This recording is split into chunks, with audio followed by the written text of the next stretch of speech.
ಜೀವರಿಗೆಲ್ಲ ಅದ್ವೈತ ಬೋರಾಗಿ ಸುಂದರನಾಗಿ ಕೈದ ಶ್ರೀ ಜಡಿಸಿದ್ದ ಸಿದ್ಧರುಣರಿಗೆ ನತನಪ್ಪೆ ಸಿದ್ಧರುಣರಿಗೆ ನತನಪ್ಪೆ ಬಾಳ ಬಲ ವೇದಾಂತಕ್ಕೆ ಸರಿ ಬಾಳ ಗಜ್ಜನೆ ಕೇಳೋ ತನಕ ಬಾಳ ಕೂಗುತ್ತಲಿರ್ಪಣೆ ಶಾಸ್ತ್ರವೆಂಬುವ ನದಿಗಳು ಬಾಳ ಶಕ್ತಿಯ ಶಿವಗರ್ಜನೆ ಬಾಳ ಕೇಳಿದ ಬಳಿಕ ಕೂಗವು ಬಾಳ ಕೇಳಲು ಬೇಕು ಎಂಬ ಶಾಸ್ತ್ರವನ್ನು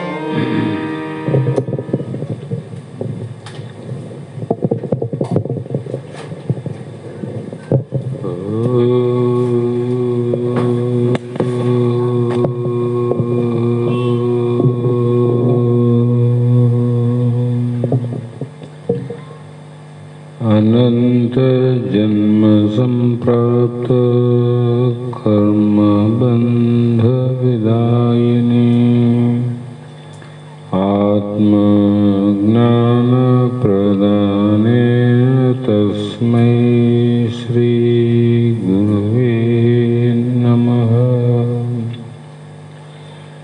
जगदादि जगद्गुरु अद्वैत सार्वभौमा ಸದ್ಗುರು ಸಿದ್ಧಾರೂಢ ಮಹಾಸ್ವಾಮಿಗಳ ಶ್ರೀ ಪಾದ ಪದ್ಮಗಳಿಗೂ ಆರೂಢ ಜ್ಯೋತಿ ಸದ್ಗುರು ಶಿವಪುತ್ರ ಮಹಾಸ್ವಾಮಿಗಳ ಶ್ರೀ ಪಾದಗಳಿಗೂ ಶ್ರೋತ್ರಿಯ ಬ್ರಹ್ಮನಿಷ್ಠರು ಬ್ರಹ್ಮಲೀನರು ಸದ್ಗುರು ಬಸವಾನಂದ ಮಹಾಸ್ವಾಮಿಗಳ ಚರಣ ಕಮಲಗಳಿಗೂ ಅನಂತ ಅನಂತ ದೀರ್ಘ ದಂಡ ಪ್ರಣಾಮಗಳನ್ನು ಸಮರ್ಪಿಸುತ್ತ ಸದ್ಗುರು ಸಿದ್ಧಲಿಂಗಪ್ಪ ತಾತ ಕಪ್ಪಗಲ್ ಇವರನ್ನು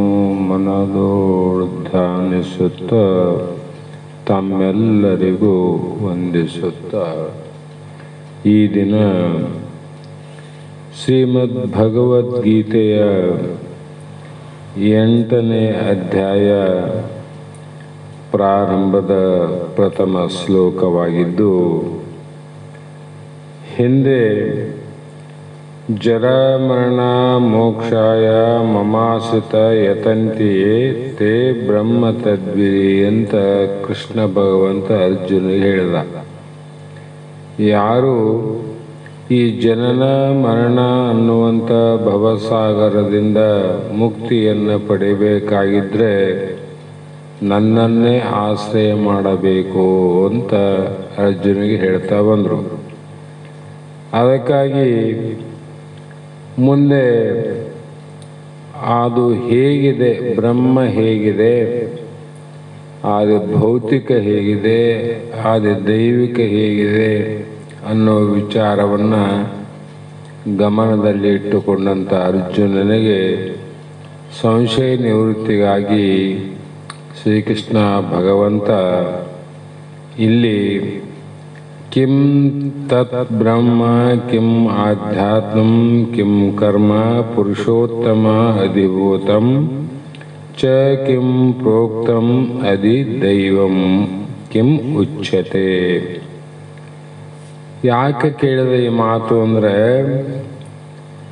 ಇಲ್ಲಿವರೆಗೂ ಶ್ರೀಕೃಷ್ಣ ಭಗವಂತ ಹೇಳಿದ ಮಾತುಗಳನ್ನು ಸರಿಯಾಗಿ ತಿಳಿಯದೆ ಸಂಶಯದಿಂದ ಕೂಡಿದ ಕಾರಣ ಪುನಃ ಪುನಃ ಕೇಳಿದ್ದೇ ಕೇಳುವ ಶಿಷ್ಯ, ಹೇಳಿದ್ದೇ ಹೇಳುವ ಗುರು, ಕೇಳಿದ್ದನ್ನ ಕೇಳುವ ಶಿಕ್ಷುವರು ಅಂತ ಹೇಳಿದಂಗೆ ಭಗವಂತನಿಗೆ ಅರ್ಜುನ ಕೇಳ್ತಾನೆ ಇಲ್ಲಿ ಏನು ಅಂದರೆ,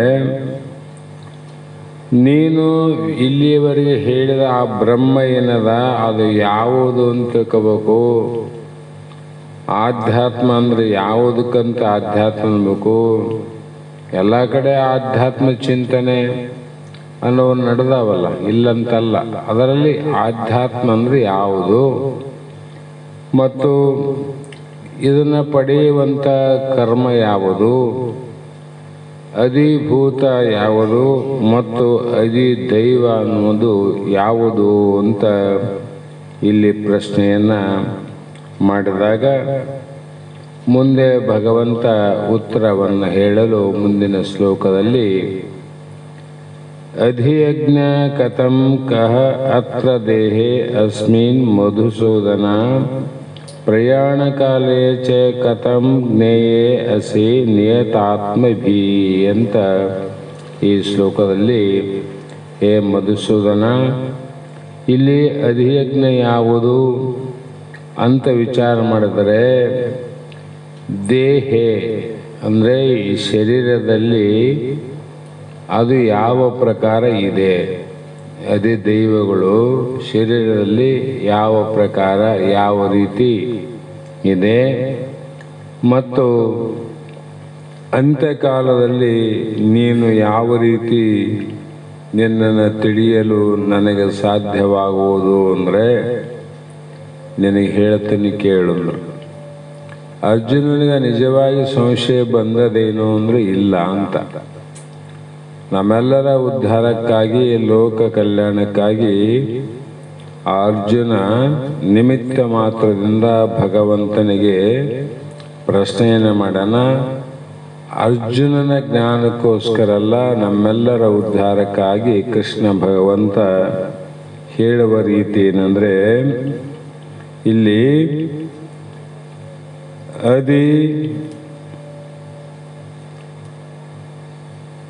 ಅಧಿಯಜ್ಞ ಕಥಂ ಮುಂದೇನು ಹೇಳ್ತಾರ? ಅಧಿಯಜ್ಞ ಕಥಂ ಅಕ್ಷರಂ ಬ್ರಹ್ಮ ಪರಂ ಸ್ವಭಾವೋ ಆಧ್ಯಾತ್ಮ ಮುಚ್ಯತೆ ಭೂತ ಭಾವೋದ್ಭವಕರ ವಿಸರ್ಗ ಕರ್ಮ ಸಂಕೇತಃ ಅಂತ ಈ 3ನೇ ಶ್ಲೋಕದಲ್ಲಿ ಉತ್ತರವನ್ನು ಕೊಡ್ತಾರೆ ಅವರು. ಏನು ಅಂತಂದರೆ, ಅರ್ಜುನ, ಇದು ಕೇಳಬೇಕಾದದ್ದು ನೀನು ಕೇಳಿಬಿಟ್ಟಿದ್ದಿ. ಏನೇನು ಕೇಳಬೇಕಾಗ್ಯದ ಎಲ್ಲವನ್ನು ಕೇಳಿದ್ದಿ, ಆದರೂ ಅರ್ಥವಾಗಿಲ್ಲ ಅನ್ನುವ ಕಾರಣಕ್ಕಾಗಿ ಇಲ್ಲಿ ಸ್ವಲ್ಪ ವಿಷಾದವಾಗಿ ತತ್ವದ ವಾಚ್ಯವಾದ ಬ್ರಹ್ಮವೆಂದರೇನು, ಆಧ್ಯಾತ್ಮ ಎಂದರೇನು, ಕರ್ಮ ಎಂದರೇನು ಅಂತ ಕೇಳ್ತಿದ್ದಿಲ್ಲ. ಹೇ ಮಧುಸೂದನ, ಈ ಶರೀರದಲ್ಲಿ ಅವು ಹೇಗವ ಒಟ್ಟಿಗೆ ನನಗೆ ಹೇಳು ಅಂತ ಇಲ್ಲಿ ಪ್ರಶ್ನೆ ಮಾಡ್ತಾನೆ. ಅದಕ್ಕೆ ಅರ್ಜುನನು ಪ್ರಾರಂಭದಲ್ಲಿ ಕೃಷ್ಣನನ್ನ ಏನಂತ ಸಂಬೋಧನೆ ಮಾಡೋಣ? ಪುರುಷೋತ್ತಮ. ಪುರುಷನೆಂದರೆ ಪೂರ್ಣನಾದವನು. ಪುರುಷ ಅಂದ್ರೇನು? ಆತ್ಮ. ಇಲ್ಲಿ ಪುರುಷ ಅಂದರೆ ಜೀವಾತ್ಮ, ಅಲ್ಲಿ ಆತ್ಮ. ಜಗತ್ತಿನ ದೃಷ್ಟಿಯಿಂದ ನೋಡಿದರೆ ಅದು ಆತ್ಮ, ಅದು ಪುರುಷ, ಇಲ್ಲಿ ಪುರುಷಾರ್ಥ. ಅದಕ್ಕೆ ಪುರುಷಾರ್ಥ ಏನು ಅಂತ ಕೇಳಿದರೆ ಮೋಕ್ಷವನ್ನು ಪಡೆಯುವುದೇ ಪುರುಷಾರ್ಥ. ಆ ಕಾರಣಕ್ಕಾಗಿ ಇಲ್ಲಿ ಪೂರ್ಣಂ ಆನೇನ ಸರ್ವಮಿತಿ ಪುರುಷ ಎಂದು ಉತ್ಪತ್ತಿ ಪುರವೆಂದರೆ ಶರೀರ ಅಂತ. ಪುರ ಅಂತ ಯಾವ್ದು ಕರಿತೀವಿ? ಶರೀರ. ದೇಹೇ ನವರಂಧ್ರ ಪುರೇ ಅಂದ್ರು. ಪುರ ಅಂದರೆ ಶರೀರ. ಈ ಶರೀರದಲ್ಲಿ ನಖಾಸಿಕ ಪರ್ಯಂತವಾಗಿ ತುಂಬಿರುವ ಅವನನ್ನು ಪುರುಷನೆನ್ನುತ್ತಾರೆ. ನಖಾಶಿಖ ಅಂದರೆ ಉಗುರಿನಿಂದ ಪ್ರಾರಂಭವಾಗಿ ತಲೆಯ ಕೊನೆಯ ಕೂದಲಿನವರೆಗೂ ಪೂರ್ಣವಾಗಿ ಯಾವುದು ತುಂಬಿದೆ ಅದು ಆತ್ಮ, ಅದು ಬ್ರಹ್ಮ. ಪೂರ್ಣ ಅಂತ ಹೇಳಿರಲ್ಲ. ಹಾಗಾಗಿ ಪುರುಷನೆಂದರೆ ನಾವು ಬಹಳ ವಿಚಾರ ಮಾಡ್ತೀವಿ. ಗಂಡಸು ಅಂತ ಕೆಲವು ಕಡೆ, ಹೆಂಗಸು ಅಂತ ಕೆಲವು ಕಡೆ ವಿಚಾರ ಮಾಡ್ತೀವಲ್ಲ. ಆದರೆ ವಿಚಾರ ಏನಂದ್ರೆ, ಪುರುಷ ಅಂದ್ರೆ ಪರಿಪೂರ್ಣವಾಗಿರ್ತಕ್ಕಂಥ ಆತ್ಮನಿಗೆ ಪುರುಷ ಅಂತ ಕರಿಬೇಕು. ಆ ಪುರುಷ ಹೇಗಿದ್ದಾನೆ ಅಂದ್ರೆ, ಕಾಲಲ್ಲಿ ಇರುವಂತ ಪಾದ ತಲೆ ಮೇಲಿಲ್ಲ, ತಲೆಯಲ್ಲಿದ್ದಂಥ ಪಾದ ಕಾಲಲ್ಲಿಲ್ಲ. ಬಲಗೈ ಎಡಗೈಯಲ್ಲಿಲ್ಲ, ಎಡಗೈ ಬಲಗೈಯಲ್ಲಿಲ್ಲ. ಈ ಪ್ರಕಾರ ವಿಚಾರ ಮಾಡಿದರೆ 25 ತತ್ವಗಳು ಒಂದೊಂದು ಜಾಗದಲ್ಲಿ ಇದ್ದಾವೆ ವಿನಃ ಎಲ್ಲ ಕಡೆ ಅವು ಇಲ್ಲ. ಮುಖದಲ್ಲಿ ಅವಲ್ಲ, ಎಲ್ಲ ಕಡೆ ಕಣ್ಣು, ಮೈ ತುಂಬ ಕಣ್ಣಾವೆ ನಮಗೆ, ಮೈ ತುಂಬ ಮೂಗು, ಮೈ ತುಂಬ ಕಿವಿ ಇಲ್ಲ. ಯಾಕಿಲ್ಲ ಅಂದ್ರೆ ಇವೆಲ್ಲ ಕ್ಷರವಾದ ವಸ್ತುಗಳು. ಕ್ಷರ ಅಂದ್ರೆ ನಾಶ ಆಗೋದು, ಅಕ್ಷರ ಅಂದ್ರೆ ಅವಿನಾಶ ಆಗಿರೋದು. ಇಂಥ ಶರೀರದಲ್ಲಿ ಯಾವುದು, ಇಂಥ ಒಂದು ಶರೀರದಲ್ಲಿ ಪರಿಪೂರ್ಣವಾಗಿ ಇರುವಂಥದ್ದು ಏನಾದ ಅದು ಬ್ರಹ್ಮ ನೋಡು, ಅದು ಬ್ರಹ್ಮ. ಹಾಗಾಗಿ ದೇಹ ಏನಾಗ್ತದೆ ಅಂದ್ರೆ, ಕ್ಷರ ಅಂದ್ರೆ ನಾಶ ಆಗ್ತದೆ ನೋಡ್ರಿ, ಅದು ನಾಶ ಆಗದೆ. ಹಾಗಾಗಿ ಅಂತಹ ಜೀವರಲ್ಲಿ ಶ್ರೇಷ್ಠನೇ ಯಾರು ಅಂದ್ರೆ ಪುರುಷೋತ್ತಮನು. ಜೀವನ ಶರೀರವೆಂಬ ಪುರದಲ್ಲಿ ಪೂರ್ಣವಾಗಿದ್ದರೆ ಪುರುಷೋತ್ತಮನೆಂದು ಭಗವಂತನು ಅಚರ ವಿಶ್ವ ಬ್ರಹ್ಮಾಂಡ 14 ಲೋಕದಲ್ಲಿ ತುಂಬಿ ತುಳುಕುತ್ತಾ ಇದ್ದಾನೆ ಆ ಭಗವಂತ. ಅದಕ್ಕೆ ಆತ್ಮ ಅಂತೀವಿ, ಇಲ್ಲಿ ಬ್ರಹ್ಮ ಅಂತೀವಿ, ಪರಮಾತ್ಮ ಅಂತೀವಿ, ಇಲ್ಲಿ ಪುರುಷೋತ್ತಮ ಅಂತ ಕರೆದಾರ. ಶಬ್ದಗಳು ಬೇರೆ ಬೇರೆ ಆಗಿದ್ರು ಕೂಡ ಅರ್ಥ ಒಂದೇ. ಅದಕ್ಕಾಗಿ ಶಬ್ದದ ಜ್ಞಾನ ಯಾಕೆ ಬೇಕಂದ್ರೆ, ಏನಪ್ಪ ಇಲ್ಲಿ ಭಗವದ್ಗೀತೆ ಕೇಳಾಗ ಪುರುಷೋತ್ತಮ ಅಂದ್ರು, ನಿಜಗುಣ ಶಾಸ್ತ್ರದಾಗ ಆತ್ಮ ಅಂದ್ರು, ಇನ್ನೊಂದು ಉಪನಿಷತ್ತಿನಲ್ಲಿ ಇನ್ನೊಂದಂದ್ರು, ಯಾವುದು ಖರೆ ಯಾವುದು ಸುಳ್ಳು ಅಂತ ಸಂಶಯ ಬರ್ತಾವ. ಅದಕ್ಕಾಗಿ ಶಬ್ದಗಳ ಭಿನ್ನ, ಅರ್ಥ ಅಭಿನ್ನ ಅಂತ. ಅಯ್ಯ ಕೃಷ್ಣ ಅರ್ಜುನ ಕೇಳ್ತಾನ, ನೀನು ನನ್ನ ರಥದ ಮುಂಭಾಗದಲ್ಲಿ ಕುಳಿತು ಕುದುರೆಗಳನ್ನು ನಡೆಸುವ 3.5 ಮೊಳದ ಶರೀರ ಮಾತ್ರ, ತೋರುವುದು ಮನುಷ್ಯನಲ್ಲ. ನೀನು ನನ್ನ ರಥದ ಮುಂಭಾಗದಲ್ಲಿ ಕುಳಿತು ಕುದುರೆಗಳನ್ನು ನಡೆಸುವ, ಓಡಿಸಲಿಲ್ಲ ರಥ, 3.5 ಮೊಳದ ಶರೀರ ಅಂತ, 8 ಗೇಣಿನ ಶರೀರ ಅಂತ ಅರ್ಥ. ಈ ಶರೀರ ಮಾತ್ರ ತೋರುವುದು, ಅದು ಮನುಷ್ಯನಲ್ಲ. ನೀನು ಪುರುಷೋತ್ತಮನಿದ್ದಿ. ಯಾಕಂದ್ರೆ ಈಶ್ವರನು ಸರ್ವಜ್ಞನು. ಸ್ಥೂಲ ಪ್ರಪಂಚ ಅಧಿದೇವತೆಯಾದ ವಿರಾಟ ಪುರುಷನಿಗೆ ಸ್ಥೂಲ ಪ್ರಪಂಚದಲ್ಲಿನ ವಿಷಯಗಳು ಮಾತ್ರ ತಿಳಿಯುತ್ತವೆ. ವಿರಾಟ, ಹಿರಣ್ಯಗರ್ಭ, ಅಂತರ್ಯಾಮಿ ಅಂತ ಬರ್ತಾವಲ್ಲ, ಅಲ್ಲಿ ಈ ವಿರಾಟ ಪುರುಷನಿಗೆ ಸ್ಥೂಲ ದೇಹದ ಪ್ರಪಂಚದ ವಿಷಯ ಮಾತ್ರ ಗೊತ್ತಾಗ್ತವೆ. ಅಲ್ಲಿ ನಮ್ಮ ಶಾಸ್ತ್ರದಲ್ಲಿ ವಿಶ್ವನಾಗಿ ಜಗತ್ತನ್ನು ತಿಳಿವೆ, ತೈಜಸ್ಸನಾಗಿ ಸ್ವಪ್ನವನ್ನು ಅರಿಯುವೆ, ಈ ರೀತಿ ಪ್ರಾಜ್ಞನಾಗಿ ನಿದ್ರೆಯನ್ನು ಕೂಡ ಅರಿಯುವೆ ಅಂತ ಇಲ್ಲಿ ಹೇಳಿದರು. ಅವರಿಗೆ ಮತ್ತಾರು ಕಾರಣ ಅಂದ್ರೆ, ವಿಶ್ವನಿಗೆ ವಿರಾಟ ಪುರುಷ, ತೈಜಸ್ಸನಿಗೆ ಹಿರಣ್ಯ ಗರ್ಭ, ಈ ರೀತಿ ಒಬ್ಬೊಬ್ಬರಿಗೆ ಒಂದೊಂದು ಅಧಿಕಾರಿಗಳು. ಇಲ್ಲಿ ನನ್ನ ಪ್ರಶ್ನೆಗಳಿಗೆ ಸಮಾಧಾನವನ್ನ ಹೇಳಬಲ್ಲ ಸಮರ್ಥನು ನೀನೆ. ಅರ್ಜುನನ್ ಹೇಳ್ತಾನ, ನನ್ನ ಪ್ರಶ್ನೆಗಳಿಗೆ ಸರಿಯಾದ ಉತ್ತರವನ್ನು ಕೊಡುವವನು, ಹೇಳುವವನು ನೀನೇ ಸಮರ್ಥನು. ಆದ್ದರಿಂದ ನಿನ್ನನ್ನೇ ಪ್ರಶ್ನೆ ಮಾಡುತ್ತಿದ್ದೇನೆ. ನಿನ್ನ ಬಿಟ್ಟರೆ ಯಾರು ಉತ್ತರ ಕೊಡೋರಿಲ್ಲ. ಆ ಕಾರಣ ತತ್ವದ ವಾಚ್ಯವಾದ ಬ್ರಹ್ಮವೆಂದರೇನು ದಯವಿಟ್ಟು ತಿಳಿಸುವನಾಗು ಅಂತ ಕೇಳಿದಾಗ ಮುಂದೆ ಮಹಾತ್ಮನು ಅನಂತ ರೀತಿ ಹೇಳ್ತಾ ತತ್ ಅಂತ ಅಂದರೆ ಬ್ರಹ್ಮಕ್ಕೆ ತತ್ ಎಂಬ ಪದವನ್ನು ವಿಶೇಷಣವಾಗಿ ತತ್ ಎಂದರೆ ಕನ್ನಡದಲ್ಲಿ ಅದು, ಆ ಎಂದು ಅರ್ಥ. ಅದು ಅಂದರೆ ಆ ದೂರದಲ್ಲಿರುವ ಪದಾರ್ಥವನ್ನು ನಿರ್ದೇಶಿಸುವ ಪದವು ಹತ್ತಿರದ ವಸ್ತುಗಳನ್ನು ಕೇಳುವಾಗ ಇದು ಅಂತೀವಿ. ಅದು ಮತ್ತು ಇದು. ತತ್ ಬ್ರಹ್ಮ ಎಂದಾಗ ಬ್ರಹ್ಮವು ಎಷ್ಟು ದೂರದಲ್ಲಿದೆ ಎಂದು ಪ್ರಶ್ನೆ. ಇಂದ್ರಿಯಗಳಿಗೂ ಮನಸ್ಸಿಗೂ ನಿಲುಕದಷ್ಟು ದೂರ. ಅಜ್ಞಾನಿಗಳಾದರೂ ಅಷ್ಟು ಇಷ್ಟು ಎಂದು ಹೇಳಲಾರದಷ್ಟು ದೂರ.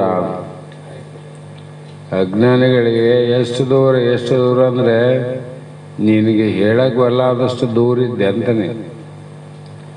ಅದು ಇದು ಅಲ್ಲಿದ್ದಿದ್ದೆ ಇಲ್ಲಿ ಅದ, ಇಲ್ಲಿದ್ದಿದ್ದೆ ಅಲ್ಲಿ ಆದಂಥ ಜ್ಞಾನ ಇಲ್ಲಂದ್ರೆ, ಇಲ್ಲಿದ್ದ ಜ್ಞಾನ ನಿನಗೆ ಆಗದಿದ್ದರೆ ಅಲ್ಲಿದ್ದ ಜ್ಞಾನ ನಿನಗೆ ಯಾವಾಗ ಆಗ್ತದೆ? ಸಾಧ್ಯ ಅದನ್ನ ಆಗಕ್ಕೆ. ಅದಕ್ಕಾಗಿ ಗುರುವಿನ ಅನುಗ್ರಹ ಪಡೆದವರಿಗೆ ಬಹಳ ಹತ್ತಿರ.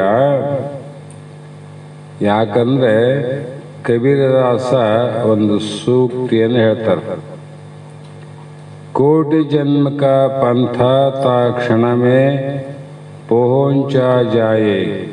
ಅಂದರೆ ಹೇ ಗುರುದೇವ, ನನಗೆ ನಾನಾಗಿ ಪ್ರಯಾಣ ಮಾಡಿದ್ದರೆ ಆ ಸ್ಥಳವನ್ನು ಕೋಟಿ ಜನ್ಮಗಳಿಂದಾದರೂ ಸೇರಲಾರೆನು. ಕೋಟಿ ಜನ್ಮ ಒಂದಲ್ಲ, ನಿನ್ನ ಅನುಗ್ರಹದಿಂದ ಒಂದು ಕ್ಷಣ ಮಾತ್ರದಲ್ಲಿ ಸೇರುವುದೇನು. ಒಂದು ಕ್ಷಣ ಸಾಕಂತರ. ಹಾಗೆ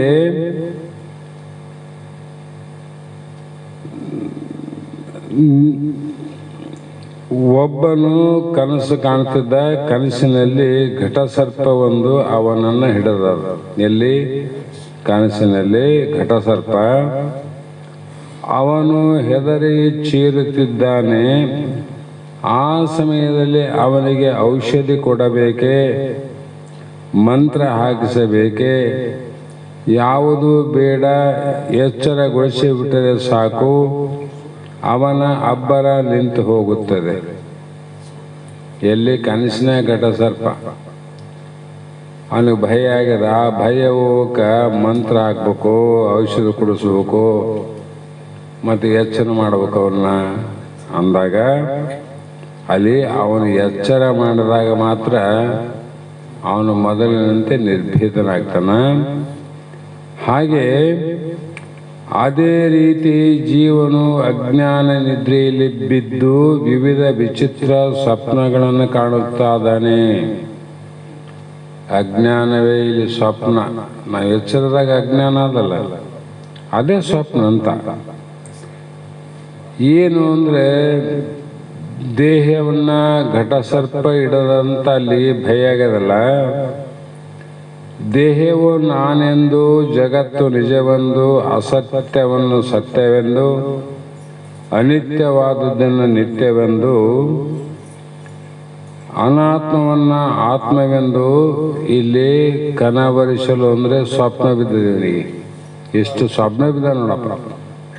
ಏನೋ ದೇಹ ನಾನೆಂಬುದು ಒಂದು, ಜಗತ್ತು ನಿಜವೆಂಬುದು ಒಂದು, ಅಸತ್ಯ ಸತ್ಯ ಎಂಬುದು, ಅನಿತ್ಯ ನಿತ್ಯ ಎಂಬುದು, ಅನಾತ್ಮವನ್ನು ಆತ್ಮವೆಂದು ಇವನು ಕನವರಿಸಕತ್ತಿದ್ದಾನೆ. ಕನಸಿನಲ್ಲಿ ಭಯ ಒದಲಕತ್ತಾನ. ಇವನಿಗೆ ಗುರುವು ಅಜ್ಞಾನ ನಿದ್ರೆಯಿಂದ ಎಚ್ಚರಗೊಳಿಸಿದರೆ ಸರಿಯಾದೀತು. ಅಂಥವನಿಗೆ ಬ್ರಹ್ಮವು ಅತಿ ಸಮೀಪ, ತನ್ನ ಸ್ವರೂಪವೇ ಬ್ರಹ್ಮ ಆಗಿದೆ. ಹಾಗಾದರೆ ಅಜ್ಞಾನ ನಿದ್ರೆಯಲ್ಲಿ ಬಿದ್ದಿರುವ ಅವನಿಗೆ ಪರಬ್ರಹ್ಮವು ಯೋಜನೆಗಟ್ಟಲೆ ದೂರ ಅಂದ್ರವರು. ಯೋಜನೆಗಟ್ಟಲೆ ದೂರ. ಈ ಅಭಿಪ್ರಾಯದಿಂದಲೇ ಬ್ರಹ್ಮವಸ್ತುವಿಗೆ ತತ್ ಶಬ್ದವು ಹೇಳಲ್ಪಟ್ಟಿದೆ. ಯಾಕೆ ಹೇಳಬೇಕಾಯ್ತು ಅಂದರೆ ಇದೇ ತಿಳಿಯೋಕ್ಕೋಸ್ಕರವಾಗಿ ಗುರುವಿನ ಸಮೀಪ, ಗುರುವಿನ ಅನುಗ್ರಹದಿಂದ ಮಾತ್ರ ಸಾಧ್ಯ ಅಂತಿದೆ. ಇಲ್ಲಂದ್ರೆ 1000 ಜನ್ಮ ಆಗಲಿ, ಕೋಟಿ ಜನ್ಮ ಆಗಲಿ ಸಾಧ್ಯ ಇಲ್ಲ. ಒಂದು ನದಿ ಇತ್ತು, ಆ ನದಿಯನ್ನ ದಾಟಬೇಕಾಗಿತ್ತು. ಯಾವುದು ದಾಟಬೇಕಾಗಿತ್ತು? ಕುದುರೆ ನದಿಯನ್ನ ದಾಟಿ ಆ ದಡಕ್ಕೆ ಹೋಗಬೇಕಾಗಿತ್ತು. ಅಲ್ಲಿ ಆ ಜಾಗ, ಕುದುರೆ ಇದ್ದಂಥ ಜಾಗದಲ್ಲಿ ಸಣ್ಣ 2-3 ಇರುವೆ ಇದ್ದವು. ಆ ಇರುವೆ ಕೂಡ ಈ ದಡದಿಂದ ಆ ದಡಕ್ಕೆ ಹೋಗ್ಬೇಕಂತ ಬಹಳ ಪ್ರಯತ್ನ ಮಾಡಿದ್ರು. ಅವು ಸ್ವಂತ ಪ್ರಯತ್ನ ಮಾಡಿ ಒಂದು ವೇಳೆ ದಾಟಲಿಕ್ಕೆ ಪ್ರಯತ್ನ ಮಾಡಿದ್ರೆ ಅವು ಸತ್ತ ಹೋಗ್ತಿದ್ವು. ದಾಟದ ಒತ್ತಡಿಗಿರಲಿ, ಆದರೆ ಇಳಿದ ತಕ್ಷಣ ಸತ್ತು ಹೋಗ್ತದೆ. ಆವಾಗ ಕುದುರೆ ನಿಂತಿತ್ತು. ಆವಾಗ ಏನು ಮಾಡಿದ್ವು ಅಂದರೆ ಅವು 2-3 ಇರುವೆ ಕುದುರೆ ಮೇಲೆ ಬಾಲ ಸೇರಿಬಿಟ್ರು. ಕುದುರೆ ಆರಾಮ್ ಈ ದಡಕ್ಕೆ ಬಂತು. ಆ ಬಾಲ ಹಿಂಗೆ ಅಲಗಾಡಿಸ್ತು, ಇರುವೆಲ್ಲ ಈ ದಡಕ್ಕೆ ಬಂದು. ಸಾಧ್ಯ ಆಯ್ತಿಲ್ಲ. ಅಸಾಧ್ಯವಾದದ್ದು ಕೂಡ ಸಾಧ್ಯ ಆಗ್ತದೆ. ಅದಕ್ಕೆ ಮಾನವರಿಗೆ, ಅಜ್ಞಾನಿಗಳಿಗೆ ಭವಸಾಗರವನ್ನು ದಾಟಬೇಕಾಗಿದ್ರೆ ಗುರುವಿನ ಸಮೀಪ ಇದ್ದವರಿಗೆ, ಗುರುವಿನ ಹಿಡ್ಕೊಂಡವರಿಗೆ ಉಪಾಯದಿಂದ ಗುರು ಏನು ಮಾಡ್ತಾನಂದ್ರೆ ಭವಸಾಗರವನ್ನು ದಾಟಿಸ್ತಾನ. ಆ ಕಾರಣದಿಂದ ಇಲ್ಲಿ ಬ್ರಹ್ಮ ಅಂತ ಯಾವ್ದಕ್ಕೆ ಅನ್ನಬೇಕಂದ್ರೆ ನೋಡು, ಅರ್ಜುನ ಮತ್ತೊಮ್ಮೆ ಕೇಳೋ ಲಕ್ಷಿಟ್ಟು, ಇಂದ್ರಿಯಗಳಿಗೆ ಅತೀತವಾದದ್ದು, ಪ್ರಮಾಣಗಳಿಗೆ ನಿಲುಕದಿದ್ದದ್ದು, ಅಲೌಕಿಕ ವಸ್ತುಗಳನ್ನು ಪಂಚ ಜ್ಞಾನೇಂದ್ರಿಯಗಳಿಂದ ತಿಳಿದುಕೊಳ್ಳಬಹುದೇ ಹೊರತು ಅಲೌಕಿಕವಾದ ಪರಬ್ರಹ್ಮವನ್ನು ತಿಳಿದುಕೊಳ್ಳಲು ಆಗುವುದಿಲ್ಲ. ಲೌಕಿಕ ವಸ್ತುಗಳೇನವ ಪಂಚ ಜ್ಞಾನೇಂದ್ರಿಯಗಳಿಂದ, ಇಂದ್ರಿಯಗಳ ಸಹಾಯದಿಂದ ತಿಳಿಬೋದು. ಇವತ್ತು ತಿಳಿಲಿಲ್ಲ ಅಂದರೆ ಇನ್ನೊಂದು 10 ವರ್ಷ ಹೋದ್ಮೇಲೆ ತಿಳಿಬೋದು. ಇವತ್ತು ನೋಡಿಲ್ಲ ಅಂದರೆ ಮತ್ತೆ ಮುಂದಿನ ಜನ್ಮಕ್ಕಾದ್ರೂ ನೋಡ್ಬೋದು. ಇದರಂತೆ ಇವತ್ತಿಲ್ಲ ನಾಳೆ ಬ್ರಹ್ಮನ್ನ ನಾನು ನೋಡ್ತೀರಂದ್ರೆ ಈ ಚಕ್ಷುಗಳಿಂದ ಸಾಧ್ಯ ಇಲ್ಲ ಅಂತ. ಇಂದ್ರಿಯಾತೀತ, ಮಾತು ಮನಗಳಿಂದ ಅತ್ತತ್ತ ಇರೋದು. ಆ ಕಾರಣ ಅದು ನನ್ನ ಬುದ್ಧಿ ವೈಭವದಿಂದ, ಪಾಂಡಿತ್ಯ ಪ್ರಭಾವದಿಂದ ತಿಳಿಯಲು ಶಕ್ಯವಾದದ್ದು. ನಾನು ಹೇಳುವಂಥ ಜ್ಞಾನದ ಅನುಭವ ಏನದ, ಅದರ ಸಹಾಯದಿಂದ ನಿನಗೆ ಹೇಳುವಂಥ ಪಾಂಡಿತ್ಯ ಪ್ರಭಾವದಿಂದ, ದಾಸ್ತಾಂತ ದೃಷ್ಟಾಂತಗಳ ಪ್ರಭಾವದಿಂದ ತಿಳಿಲಿಕ್ಕೆ ಸಾಧ್ಯ. ಬೋಧಾಪರವಾಗಿ ಮಾತ್ರವೇ ತಿಳಿದುಕೊಳ್ಳತಕ್ಕದ್ದಾಗಿದೆ. ಆದ್ದರಿಂದ ನೀನು ಹೇಳಬೇಕು ದೇವ, ನಾ ಕೇಳಬೇಕು. ಪ್ರಪಂಚದಲ್ಲಿ ಶಾಸ್ತ್ರಗಳಲ್ಲಿ ಬ್ರಹ್ಮವೆಂಬ ಮಾತಿಗೆ ಅನೇಕ ವಿಧವಾದ ಅರ್ಥಗಳನ್ನು ಹೇಳಿದೆ. ಹಲವಾರು ರೀತಿ ಹೇಳ್ಯಾರ. ಬ್ರಹ್ಮವೆಂದರೆ ಮೊದಲು ವಿಚಾರ ಮಾಡು, ಸೃಷ್ಟಿಗೆ ಕಾರಣನಾದವನು ಬ್ರಹ್ಮನೇ, ಆದರೆ ಅವನು ಬ್ರಹ್ಮ ಅಲ್ಲ. ಈಗ ನಾ ಹೇಳ್ತಕ್ಕಂಥ ಬ್ರಹ್ಮ ಅವನಲ್ಲ. ಒಂದೇ ತಿಳ್ಕೋ, ಸೃಷ್ಟಿಕರ್ತನಾದ ಚತುರ್ಮುಖ ಬ್ರಹ್ಮನೆಂದು ಅರ್ಥವಾಗುತ್ತದೆ, ಅದಲ್ಲ. ಪ್ರಕೃತಿಗೂ ಬ್ರಹ್ಮವೆಂಬ ಶಬ್ದವು ಕೆಲವು ಕಡೆ ಬಳಸಲ್ಪಟ್ಟಿದೆ. ಪ್ರಕೃತಿ ಬ್ರಹ್ಮ ಸ್ವರೂಪ ಅಂತಾರ. ವೇದವನ್ನು, ಯಜ್ಞವನ್ನು ಬ್ರಹ್ಮವೆಂದು ಹೇಳುವರು ಉಂಟು. ಪ್ರಣವವನ್ನು, ಓಂಕಾರವನ್ನು ಕೂಡ ಬ್ರಹ್ಮವೆನ್ನುತ್ತಾರೆ. ಈ ಎಲ್ಲವನ್ನ ಮೀರಿ ನಿರ್ವಿಶೇಷ ನಿರುಪಾಧಿಕವಾದ ಪರಬ್ರಹ್ಮವನ್ನೇ ಬ್ರಹ್ಮ ಎನ್ನುತ್ತಾರೆ. ಅದು ನೋಡು, ನಿರ್ವಿಕಾರ ನಿರುಪಾಧಿಕ. ಈ ಬ್ರಹ್ಮ ಅಂತಂದ್ರೆ ಏನು ಉಪಾಧಿಯಿಂದ ಕೂಡಿ ಬ್ರಹ್ಮ ಆಗ್ಯಾನ, ಅದು ನಿರುಪಾಧಿಕ. ಜಗತ್ತು ಬ್ರಹ್ಮ ಸ್ವರೂಪ ಅಂದ್ರೆ ಉಪಾದಾದಲ್ಲಿ ಜಗತ್ತಿಗೆ ಪಂಚ ಲಕ್ಷಣದ ಉಪಾಧಿಗಳಾವ, ಇದು ಬ್ರಹ್ಮ ಅಲ್ಲ. ಇನ್ನು ಓಂಕಾರ ಕೂಡ ಬ್ರಹ್ಮ ಅಂದ್ರೆ ಅದು ಬ್ರಹ್ಮ ಅಲ್ಲ. ಯಾಕಲ್ಲ ಅಂದ್ರೆ ಅದು ನೀ ತಿಳಿತಿದ್ದಿಲ್ಲ. ಓಂಕಾರ ತಿಳಿತಿದ್ದಂದಮೇಲೆ ಅದು ತಿಳಿಸ್ಕೊಂತದ. ತಿಳಿಸಿಕೊಳ್ಳುವುದು ಮಿಥ್ಯ, ತಿಳಿಯುವುದು ಸತ್ಯ. ಹಾಗಾಗಿ ನಿನ್ನ ಅಭಿಪ್ರಾಯದಲ್ಲಿ ಬ್ರಹ್ಮ ಎಂಬ ಮಾತಿಗೆ ಅರ್ಥವೇನು? ವಿಶೇಷ ಬ್ರಹ್ಮವೇ, ನಿರ್ವಿಶೇಷ ಬ್ರಹ್ಮವೇ, ಸೋಪಾಧಿಕವಾದದ್ದು ಬ್ರಹ್ಮವೇ, ನಿರುಪಾಧಿಕವಾದದ್ದು ಬ್ರಹ್ಮವೇ? ಈ ವಿಷಯವನ್ನ ನೀನೇ ನಿರ್ಣಯ ಮಾಡಿ ಹೇಳು. ಅವ್ರದಂದ್ರು ಇವ್ರಿದಂದ್ರು ಇನ್ನೊಂದಂದ್ರು ಗೊತ್ತು, ಇದ್ರ ನಿರ್ಣಯ ಮಾಡ್ಬೇಕಲ್ಲ. ನಾನು ಯಾವುದು ಬ್ರಹ್ಮ ಅಂತ ನಿಶ್ಚಯ ಮಾಡಲಿ?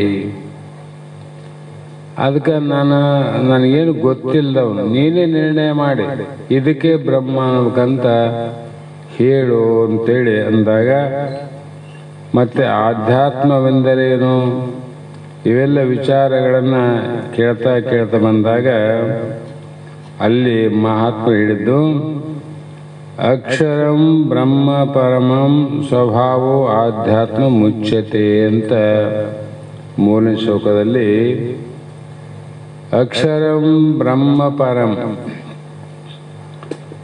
ಪರಮವಾದ ಅಕ್ಷರವೇ ಬ್ರಹ್ಮವು, ಬ್ರಹ್ಮವೆಂದರೆ ಅತಿ ದೊಡ್ಡದು ಅಂತ.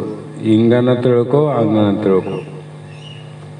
ಎಷ್ಟು ದೊಡ್ಡದು ಅಂತ ನೀವು ಪ್ರಶ್ನೆ ಮಾಡಿದ್ರೆ, ನೀವು ಎಷ್ಟೆಂದು ಹೇಳಿದರೆ ಅದಕ್ಕಿಂತಲೂ ದೊಡ್ಡದು ಅಂದ್ರು ಅವರು. ಎಷ್ಟಂತ ಹೇಳ, ಯಾವುದು ಭೂಮಿಗಿಂತ ದೊಡ್ಡದೇನು ಅಂತ ಕೇಳಿದ, ಇಲ್ಲ ಭೂಮಿಗಿಂತ ದೊಡ್ಡದು ನೀರಂದ. ನೀರೇ ಬ್ರಹ್ಮೇನಂದ. ನೀರಿನಕ್ಕಿಂತ ದೊಡ್ಡದು ಅಗ್ನಿ ಆದಂದ. ಅಂದ್ರೆ ಅಗ್ನಿಯೇ ಬ್ರಹ್ಮ ಆಯ್ತಲ್ಲ ಅಂದ. ಅಗ್ನಿ ಬ್ರಹ್ಮ ಅಲ್ಲ, ಅದಕ್ಕಿಂತ ದೊಡ್ಡದು ವಾಯು ಆದಂದ. ವಾಯುವೇ ಬ್ರಹ್ಮ ಅಲ್ಲ ಅಂದ್ರೆ ಅದಕ್ಕಿಂತ ದೊಡ್ಡದು ಗಗನ, ಆಕಾಶ. ಆಯ್ತಲ್ಲ, ಮತ್ತೆ ಆಕಾಶಕ್ಕಿಂತ ದೊಡ್ಡದು ಯಾವುದಿಲ್ಲಲ್ಲ, ಅದಕ್ಕೆ ಆಕಾಶವೇ ಬ್ರಹ್ಮ ಅಂತ ನಿರ್ಣಯ ಮಾಡಿದಂಗೆ ಆಯ್ತಲ್ಲ ಅಂದ. ಆತದಿಲ್ಲ. ಹಾಗಾಗಿ ವಿಚಾರವನ್ನ ಮಾಡಿ ನೀನು ಕೇಳ್ತಾ ಹೋದಂಗೆಲ್ಲ ಇನ್ನ ಏನು ಉಳ್ಕಂತದ ಅದೇ ನೋಡು ಬ್ರಹ್ಮ. ಅದು ಏನು ತಿಳಿತಿದ್ದಿ, ತಿಳಿದು ಎಲ್ಲವನ್ನು ಅಳಿದು ಉಳಿದ ಉಳಿಮೆಯೇ ನೀನು ಅಂತ ಹೇಳ್ತಾರೆ ಶಾಸ್ತ್ರ. ನಾವೆಲ್ಲಿ ತಿಳ್ತೀವಿ? ಅಜ್ಞಾನವನ್ನು ಕೂಡ ನಾವೇ ತಿಳ್ತೀವಿಲ್ಲ, ಮಾಯನ್ನು ನಾವೇ ತಿಳ್ತೀವಿಲ್ಲ, ಪಂಚಭೂತಗಳನ್ನು ನಾವೇ ತಿಳ್ತೀವಿ. ಮತ್ತೆ ಇನ್ನೇನು ತಿಳಿಯೋದು ಏನು ಉಳ್ಕೊಂಡದಂತ? ಇವೆಲ್ಲ ತಿಳಿಸ್ಕೊಂತವಲ್ಲ, ಇವು ಸಣ್ಣವಾದವು, ಅಂತ ತಿಳಿಯೋದು ದೊಡ್ಡದು ನೋಡು ಅಂತ ಅರ್ಥ. ಇಲ್ಲಿ ಅಕ್ಷರ ಅಂತ ಯಾಕೆ ಹೇಳಕತ್ತೀನಿ ನಿನಗಂದ್ರೆ, ಅಕ್ಷರವೆಂದರೆ ಕ್ಷಯವಿಲ್ಲದ್ದು, ಅದು ನಾಶನಿಲ್ಲ ನೋಡು. ಮತ್ತೆ ಅಕ್ಷರ ಶಬ್ದಕ್ಕೆ ಎಲ್ಲೆಲ್ಲಿಯೂ ವ್ಯಾಪಿಸಿರುವ ವಸ್ತುವನ್ನೇ ಅಕ್ಷರವೆನ್ನುತ್ತಾರೆ. ನಾಶ ಆಗಿರಬಾರ್ದು, ಎಲ್ಲ ಕಡೆ ಇರಬೇಕು. ಮತ್ತೆ ಅದು ಪರಮವಾದ ಅಕ್ಷರ. ಕೇವಲ ಅಕ್ಷರವನ್ನು ಹೇಳಿದರೆ ಅತಿವ್ಯಾಪಿ ದೋಷ ಸಂಭವಿಸುತ್ತದೆ. ಅತಿವ್ಯಾಪ್ತಿ ದೋಷ ಸಂಭವಿಸುತ್ತದೆ. ಆದ್ದರಿಂದ ಪರಮವಾದ ಅಕ್ಷರವೊಂದೇ ಹೇಳುತ್ತಿದ್ದೇನೆ ಅಂತ ಇಲ್ಲಿ ಹೇಳ್ತಾ ಬಂದರು. ಕಾರಣ ಇಲ್ಲಿ ಭೂಮಾತೆ, ಗೋಮಾತೆ, ವೇದ ಮಾತೆಯರು ತಾಯಿಯ ನಂತರ ತಾಯಿಯರು. ಆದ್ದರಿಂದ ಗೋಪೂಜಾ ಪ್ರಶಸ್ತಿಯನ್ನು ಕುರಿತು ಅವರು ಬಹುವಾಗಿ ಚರ್ಚೆಯನ್ನು ನಡೆದಿತ್ತು ಒಂದಲ್ಲಿ, ಯಾರು ದೊಡ್ಡವರು ಅಂತ. ಆ ಪಕ್ಕದಲ್ಲಿ ಇದ್ದಂಥ ಒಬ್ಬ ಕಾಡು ಮನುಷ್ಯ ಈ ಮಾತುಗಳನ್ನು ಕೇಳಿ ತಾನು ಹಸುವನ್ನು ನೋಡಲೇಬೇಕೆಂದು ತೀರ್ಮಾನ ಮಾಡಿದ. ಅದಕ್ಕೆ ಗೋಮಾತೆಗೆ ಅನಂತ ರೀತಿ ಹೇಳ್ತಿದ್ರು ಅವರು. ಅದನ್ನು ನೋಡಮಂತ ಒಬ್ಬ ಕಾಡು ಮನುಷ್ಯ ಆತ, ಅವನು ಎಂದೂ ಗೋವನ್ನು ಕಂಡವನಲ್ಲ. ಗೋವನ್ನು ನೋಡ್ಬೇಕಂತ ಅಪೇಕ್ಷೆ ಅದ, ಎಂದೂ ಗೋವನ್ನು ನೋಡಿಲ್ಲ. ಆದ್ದರಿಂದ ಸ್ವಾಮಿ, ಗೋವು ಎಂದರೆ ಹೇಗಿರುತ್ತದೆ ಅಂತ ಕೇಳಿದವನು. ಆಕಳನ್ನು ನೋಡಿಲ್ಲ, ನೋಡ್ಬೇಕಂತ ಅಪೇಕ್ಷೆ ಆಗ್ಯದ. ಎಂದು ನೋಡಲಾದವನು ಮತ್ತೆ ಆಕಳ ಹೆಂಗಿರ್ತದ ಅಂತ ಪ್ರಶ್ನೆ ಮಾಡಿದವನು. ನಾನು ಅದನ್ನು ನೋಡಬೇಕಾಗಿದೆ, ದಯವಿಟ್ಟು ತಿಳಿಸಿ ಎಂದು ಕಾಡು ಮನುಷ್ಯ ಅವರನ್ನು ಪ್ರಾರ್ಥನೆ ಮಾಡಿಕೊಂಡಾಗ, ಆಗ ಅವನಿಗೆ ಹಸುವಿನ ಗುರುತನ್ನ ಲಕ್ಷಣವನ್ನು ಹೇಳಬೇಕಲ್ಲ. ನಮ್ಮ ಶಾಸ್ತ್ರದಲ್ಲಿ 6 ಪ್ರಮಾಣದಲ್ಲಿ ಇದೊಂದು ಪ್ರಮಾಣ. 6 ಪ್ರಮಾಣ: ಪ್ರತ್ಯಕ್ಷ ಪ್ರಮಾಣ, ಅನುಪಲಬ್ಧ ಪ್ರಮಾಣ, ಶಬ್ದ ಪ್ರಮಾಣ ಅಂತ ಏನವಲ್ಲ. ಅಲ್ಲಿ ಅವನಿಗೆ ಅದು ಆಕಳ ಲಕ್ಷಣ ಹೇಳಬೇಕಾದ್ರೆ ಏನು ಮಾಡಿದ್ರು ಅಂದರೆ, ಹಸುವನ್ನು ತೋರಿಸಿದರೆ ಸರಿಯಾಗುತ್ತಿತ್ತು, ಆದರೆ ಅಲ್ಲಿ ಹಸುವನ್ನು ಹೇಗೆ ತರಬೇಕು ಲಕ್ಷಣಗಳನ್ನೇ ಹೇಳಿ ಕಳಿಸಬೇಕಾಗಿತ್ತು ಅವರು. ಆದರೆ ಅಯ್ಯ, ಕೊಂಬುಗಳು ಯಾವುದಕ್ಕೆ ಇರುತ್ತವೆ ಅದೇ ಹಸು ಅಂತ ಒಬ್ಬನು ಹೇಳಿದ. ಕೋಡ ತರುಣ ಹಸುವಿಗಂದ. ಅವನು ಅದನ್ನೇ ನಂಬಿ ಹುಡುಕುತ್ತಾ ಹೋದ. ದಾರಿಯಲ್ಲಿ ಒಂದು ಕೋಣ ಕಾಣಿತು ನೋಡವನಿಗೆ. ಕೋಣ ಬಂತು, ಅದಕ್ಕೂ ಕೊಂಬುಗಳಿದ್ವಲ್ಲ. ಸರಿ, ಇದೇ ಹಸು ಎಂದು ತಿಳಿದು ಅದಕ್ಕೆ ಅಡ್ಡ ಬಿದ್ದು ಗೋಮಾತೆ ಅಂತ ನಮಸ್ಕಾರ ಮಾಡಿದ. ಕೊಂಬಿದ್ದೇ ಹಸು. ಅಷ್ಟೇ ಲಕ್ಷಣ ಕೇಳಿದ. ಗೋ ಅಂತೇಳಿ ಅಷ್ಟು ದೊಡ್ಡದಾದ ಭಾರತಿ ಮಾತೆ, ಗೋಮಾತೆ, ಆ ದೇವತಾ ಸ್ವರೂಪಿ, ತಾಯಿಯ ಸ್ವರೂಪಿ ಅಂತ ಹೇಳಿದ್ಮೇಲೆ ನಮಸ್ಕಾರ ಮಾಡಿದ ಪುಣ್ಯ ಬರ್ತದಂತ ಅದಕ್ಕೆ ನಮಸ್ಕಾರ ಮಾಡೇ ಬಿಟ್ಟ ಅವನು. ಅವಾಗ ಅಷ್ಟಕ್ಕೆ ಬಿಡಲಿಲ್ಲ, ಆ ಗೋಮಾತೆಯನ್ನ ಸ್ಪರ್ಶಿಸಿ ನಾನು ಧನ್ಯನಾದನು ಅಂದುಕೊಂಡು ಅದೇ ರೀತಿ ವ್ಯಾಪ್ತಿ ದೋಷ ಹಸುವಿಗೆ ಹೇಳಿದ ಲಕ್ಷಣವು ಹಸುವಿನಲ್ಲೇ ಅಲ್ಲದೆ ಕೋಣದಲ್ಲಿ ಇರ್ಲಿಕ್ಕೆ ಸಾಧ್ಯ ಇಲ್ಲ. ಕೋಣದ ಲಕ್ಷಣ ಹಸುವಿನಲ್ಲಿಲ್ಲ, ಹಸುವಿನ ಲಕ್ಷಣ ಕೋಣದಲ್ಲಿಲ್ಲ.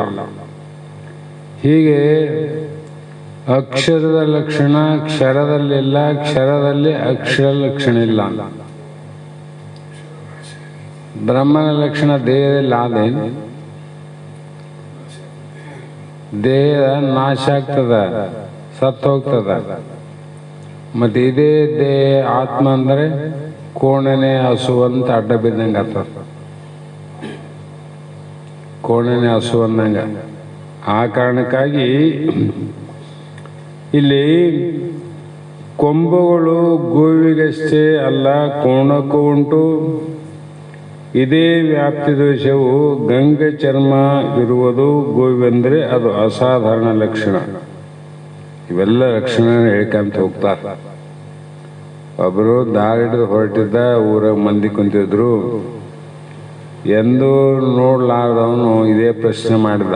ನಮ್ಮ ಶಾಸ್ತ್ರ ಬಂದು ಹೋಗ್ಯವು. ಕಾಡಾಕಳ ಮತ್ತು ಊರಾಕಳ ಅಂತಾವಲ್ಲ, ಅದ್ರಾಗ 2 ಭಾಗ ಮಾಡ್ತಾರೆ. ಕಾಡಿನ ಆಕಳ ಎಂದು ನೋಡ್ಲಾರ್ದವನು ಊರಾಕಳ ನೋಡಿದವ್ರ ಮುಂದೆ ಕೇಳಿದ, ಕಾಡಾಕಳಂದ್ರೆ ಹೆಂಗಿರ್ತದ, ಆಕಳಂದ್ರೆ ಹೆಂಗಿರ್ತಾವ ಅಂತ ಕೇಳಿದ. ಆ ಕಾಡಾಕಳ ಏನದ, ಊರಾಕಳ ಏನವ, ಅದ್ರಂಗ ಕಾಡಾಕಳ ಇರ್ತಾವ ಅಂತ ಹೇಳಿದ್ರು ಅವ್ರ ಲಕ್ಷಣ. ಆದ್ರೆ ಅದು ನೋಡ್ಕ್ಯಾಂತ ಹೋದ. ಊರಾಕಳಂಗೆ ಕಾಡಾಕಳ ಕಂಡಿತು. ಊರಾಕಳ ಮೈ ತಿಕ್ಕಿದಂಗೆ ಕಾಡಾಕಳ ಮೇಲೆ ಮೈ ತಿಕ್ಕಲಿಕ್ಕೆ ಹೋದ, ಅವನು ಕೊಂದ ಬಿಡಿತು ನೋಡ್ರಿ. ಈ ಆಕಳ ಎಷ್ಟು ಮಾತೆ ಸ್ವರೂಪ ಅಂಥದ್ದು ಕೊಲ್ತಲ್ಲ ಅಂಥೇಳಿ ಸ್ವಲ್ಪ ಪ್ರಾಣ ಇರುವಾಗನೇ, ಗಾಯ ಇರುವಾಗನೇ 4 ಜನ ಮುಂದೆ ಹೇಳಿದ್ರು, ಇದ್ರಗಡೆ ಯಾಕೆ ಹೋಗಿದ್ದು, ಇದನ್ನ ನೋಡಕ್ಕೆ ಯಾಕೆ ಹೋಗಿದ್ದಿ, ಇದನ್ನು ಯಾಕೆ ತಳಿವಿದಂದ್ರು. ಮತ್ತು ಆಕಳ ಅಂತ ಹೇಳಿದಲ್ರಿ, ಅದು ಸೌಮ್ಯ ಸ್ವಭಾವದ್ದು, ಅದಕ್ಕೆ ನಾನು ಅದನ್ನು ನೋಡಿದೆ ಅಂದಾಗ ಇದು ಕಾಡಾಕಳ ತಮ್ಮ, ಅವರು ಹೇಳಿದ್ದು ಊರಾಕಳದು. ಊರಾಕಳ ಬೇರೆ, ಕಾಡಾಕಳ ಬೇರೆ, ನೋಡೋಕೆ ಒಂದೇ ಅವಲ್ರಿ ಅಂದ. ನೋಡೋ ಒಂದೇ ಇದ್ರೂ ಕೂಡ ಇನ್ನೊಂದು ಅತಿವ್ಯಾಪ್ತಿ ದೋಷ ಅದಿಲ್ಲಿ. ಈ ಆಕಳಲ್ಲಿ ಏನು ದೋಷ ಅಂದರೆ, ಊರಾಕಳಕ್ಕ ಗೊರಚೆ ಸೀಳಿರ್ತಾವ, ಕಾಲಲ್ಲಿ ಹಿಂಗಿರ್ತಾವ ಎರಡು. ಕಾಡಾಕಳಲ್ಲಿ ಒಂದೇ ಇರ್ತದೆ, ಕತ್ತಿಗಿದ್ದಂಗೆ. ಕತ್ತಿಗೆ ಹಂಗೆ ಇರ್ತಾವಲ್ರಿ. ಇದು ಸರಿಯಾದ ಲಕ್ಷಣ ಅರ್ಥ ಮಾಡಿಕೊಳ್ಳದಿದ್ದರೆ ಅನಾಹುತ ಹೇಗಾಯ್ತು. ಆಕಳು ನೋಡೋನು ಕೋಣದಿಂದ ಬಿದ್ದೋದ, ಕಾಡಾಕಳು ನೋಡೋನು ಊರಾಕಳ ನೋಡ್ಲಾರ್ದೆ ಕಾಡಾಕಳಕ್ಕೆ ಬಲಿಯಾದಂಗಂತ. ಅದರಂತೆ ಅಕ್ಷರವಾದದ್ದು ಯಾವುದಂತ ತಿಳಿಲಾರ್ದೆ ಕ್ಷರವಾದದ್ದನ್ನೇ ಅಕ್ಷರ ಅಂತ ತಿಳ್ಕೊಂಡ್ರೆ ಅವರಿಬ್ಬರಿಗೆ ಏನು ಗತಿ ಆಗ್ಯದ ಅದೇ ಗತಿ ನಿನಗೆ ಅಧೋಗತಿ. ಅದು ನಮಗೆ ಗತಿ ಅಂದ್ರೆ ಏನು, ಅಧೋಗತಿ ಅಂತ. ಪೂರ್ವದಲ್ಲಿ ಬಹಳಷ್ಟು ಪಾಪ ಪುಣ್ಯ ಸಮ ಮಾಡಿ ಈ ಜನ್ಮಕ್ಕೆ ಬಂದು ಪ್ರಮೋಷನ್ ಆಗ್ಯದ, ನಾವು ಈ ಜನ್ಮಕ್ಕೆ ಬಂದೀವಿ. ಮತ್ತು ಸರಿಯಾಗಿ ಈ ಜನ್ಮದ ಅರ್ಥವನ್ನ, ಲಾಭವನ್ನ, ಪುರುಷಾರ್ಥವನ್ನು ಪಡೀಲಿಲ್ಲ ಅಂದರೆ ನಮಗೇನು ಮುಂದಿನ ಜನ್ಮ ಅಧೋಗತಿ, ಮತ್ತೆ ಕೆಳಮುಖವಾಗದು. ಆ ಕಾರಣದಿಂದ ಇಲ್ಲಿ ಮಹಾತ್ಮರು ಇವೆಲ್ಲ ವಿಶೇಷವಾದರೆ ಬ್ರಹ್ಮವು ನಿರ್ವಿಶೇಷ ಕಿತ್ತಿಬಿಟ್ರು ಅವರು. ಎಲ್ಲದಕ್ಕೂ ಸವಿಶೇಷ ಅಂದರೆ ಸಲಕ್ಷಣಗಳು ಉಂಟಂತ. ಕುದುರೆಗೊಂದು ಲಕ್ಷಣ, ಕತ್ತೆಗೊಂದು ಲಕ್ಷಣ, ಇರಿಬೆಗೊಂದು ಲಕ್ಷಣ, ಕೂಣಕ್ಕೊಂದು ಲಕ್ಷಣ, ಮನುಷ್ಯನಿಗೊಂದು ಲಕ್ಷಣ.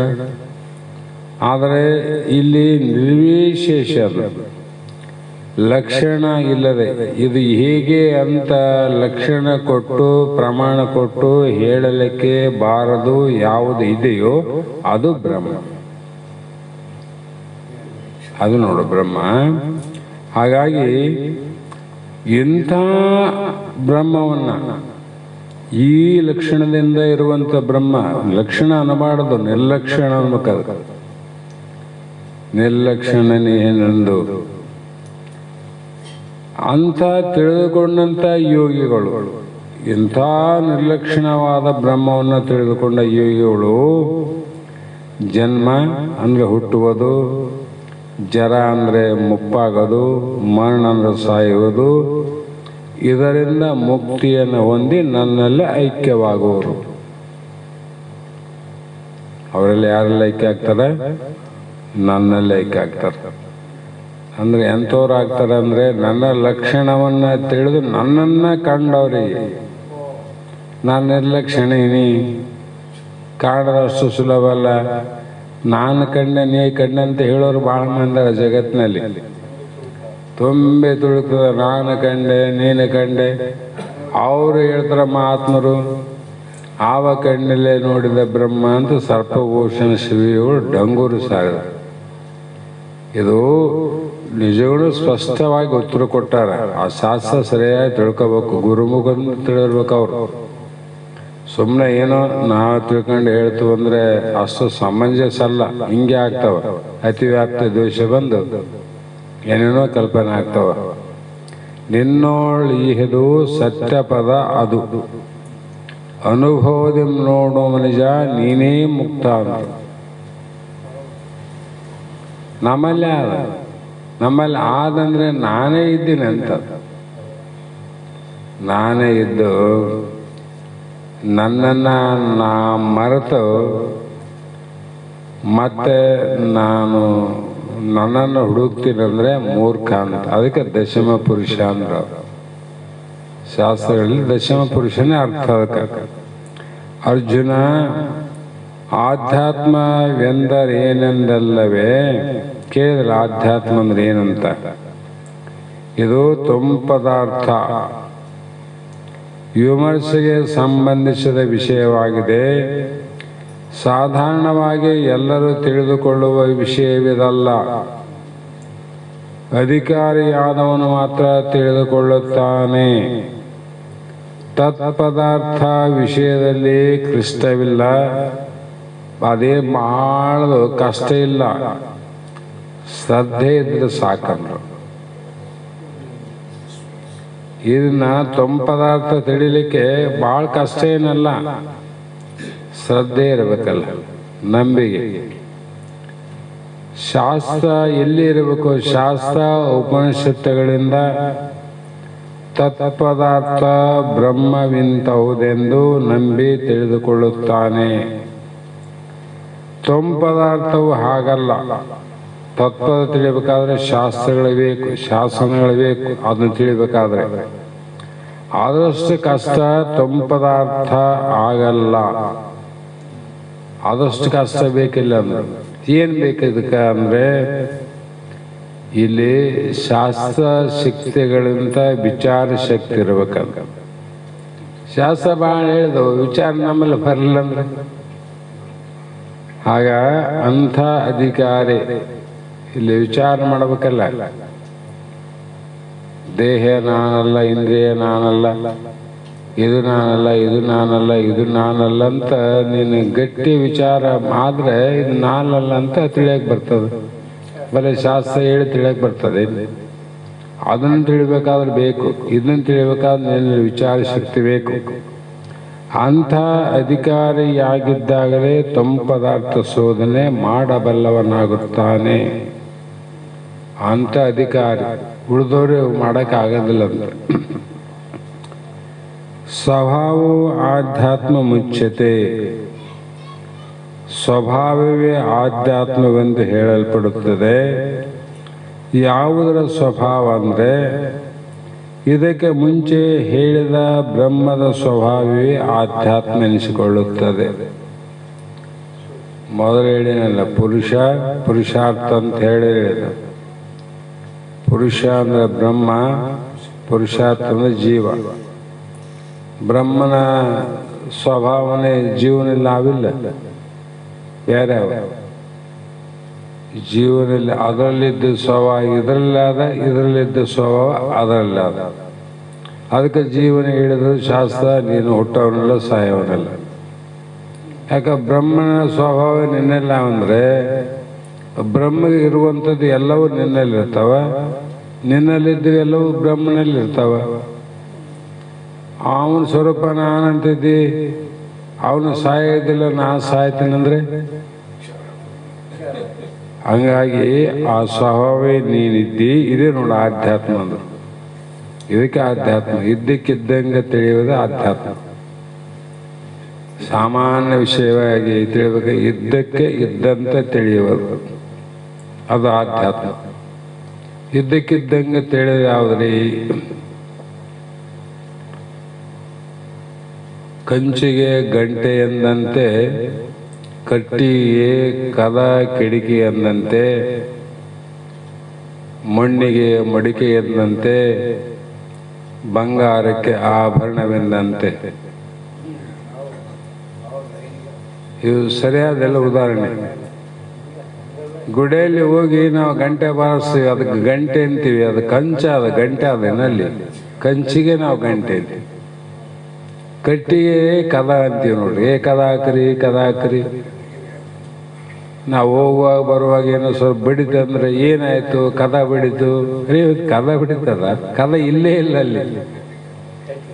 ಬಡ್ದದ್ದು ಕಟ್ಟಿಗೆ, ಹೇಳೋದು ಕದ. ಬಾರಿಸಿದ್ದು ಕಂಚು, ಹೇಳೋದು ಗಂಟೆ. ಹೀಗೆ ಅದರಲ್ಲಿ ಇದ್ದಕ್ಕೆ ಇದ್ದಂಗೆ ತಿಳಿದೇನದ, ಅಲ್ಲಿ ಕಟ್ಟಿಗೆ ಅದ, ಅಲ್ಲಿ ಕಂಚ ಅದ. ಅಲ್ಲೇ ಮಣ್ಣಾದ, ಇಲ್ಲಿ ಬಂಗಾರ ಅದ. ಹೀಗೆ ಇಲ್ಲಿ ಪರಮಾತ್ಮನ ಸ್ವರೂಪಕ್ಕೆ ಏನಾಯಿತು? ಜೀವಾತ್ಮ ಅಂದ್ರು. ಇರೋದು ಜೀವಾತ್ಮ. ನಾವು ಬರೋದು ಈ ಕಡೆ ಬೇರೆ ಬೇರೆ ವಿಚಾರ ಮಾಡಿಕೊಂಡು ಅನರ್ಥಕ್ಕೆ ಗುರಿಯಾಗಿವಿ. ಅದಕ್ಕಾಗಿ ಈ ದೇಹ ಇಂದ್ರಿಯಾದಿಗಳು ಕರ್ಣಗಳು ಇವೆ. ಈ ನಾನು ಎಂಬ ವಸ್ತು ಈ ಎಲ್ಲರೊಡನೆ ಸಂಬಂಧಿಸಿಯೂ ಎಲ್ಲಕ್ಕೂ ಅತೀತವಾಗಿದೆ. ಕಾರಣ ಅದು ನಾನಾ ಪ್ರಕಾರವಾಗಿ ಎಲ್ಲದಕ್ಕೂ ಕಾರಣ. ಅದಕ್ಕೆ ಸಾಮಾನ್ಯವಾಗಿ ದೃಷ್ಟಾಂತ ಹೇಳೋದಕ್ಕೆ ನೀವು ಕೇಳಿದ್ರೆ ಸಾಕಷ್ಟು ಸಂದರ್ಭ ಅನುಸಾರವಾಗಿ ಹೇಳಬೇಕಾಗಿದೆ. ಈಗ ಅಲ್ಲಿ ಕೂಲರ್ ಹಚ್ಚಿದ್ರೆ ಅದು ತಿರುಗ್ತದ, ಫ್ಯಾನ್ ತಿರುಗ್ತದ, ಲೈಟ್ ಹತ್ತದ, ಗ್ರೈಂಡರ್ ತಿರುಗ್ತದ, ಮಿಕ್ಸರ್ ತಿರುಗ್ತದ, ಇನ್ನೂ ಏನೋ ಅನೇಕ ವಸ್ತುಗಳು ಅನೇಕ ರೀತಿಯಾಗಿ ಕಾರ್ಯ ಮಾಡ್ತಾವೆ. ಬೆಳಕು ತಿರುಗಂಗಿಲ್ಲ, ಲೈಟು ತಿರುಗಂಗಿಲ್ಲ, ಬೆಳಕು ಕೊಡ್ತದ. ಫ್ಯಾನ್ ಬೆಳಕು ಕೊಡಂಗಿಲ್ಲ, ಗಾಳಿ ಕೊಡ್ತದ. ಹೌದಲ್ರಿ?